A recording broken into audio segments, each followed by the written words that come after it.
माननीय अर्थमंत्री श्रीमती निर्मला सीतारामन यांनी मांडलेला अंतरिम अर्थसंकल्प विकसित भारताचा संकल्प सांगणारा अर्थसंकल्प आहे। विशेषतः गरीब, मध्यमवर्गीय, महिला, शेतकरी आणि युवा या सर्व घटकांकडे विशेष लक्ष या अर्थसंकल्पाने दिलेलं आहे।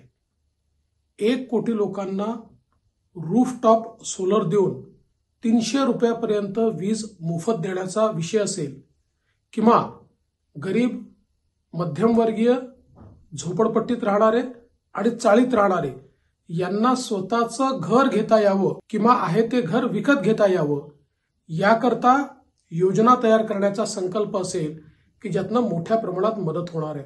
विशेषतः युवांकरता जो एक मोठा फंड तयार करण्यात आलेला आहे की ज्यातनं इनोव्हेशन होणार आहे। 1 लाख कोटीचा फंड की ज्याच्यामध्ये कुठलाही इंटरेस्ट रेट चार्ज केला जाणार नाही। यामुळे एक मोठी स्टार्टअप आणि इनोव्हेशनची इकोसिस्टीम युवांकरता तयार होणार आहे आणि त्यातनं रोजगाराची निर्मिती होणार आहे। विशेषतः लखपती दीदी हा जो कार्यक्रम आहे की ज्याच्या अंतर्गत 3 करोड भगिनींना लखपती बनवण्याचा कार्यक्रम हा अत्यंत महत्त्वाचा आहे आणि त्याचवेळी 9 कोटी महिलांकरता मोठ्या प्रमाणात सेल्फ हेल्प ग्रुपच्या माध्यमातून जी काही क्रांती आणण्याचा प्रयत्न आहे तो देखील मला असं वाटतं अत्यंत स्तुत्य आहे। अशाच नवनवीन बातम्यांसाठी टॉक इंडिया न्यूज चॅनलला लाईक, शेअर आणि सबस्क्राईब करा।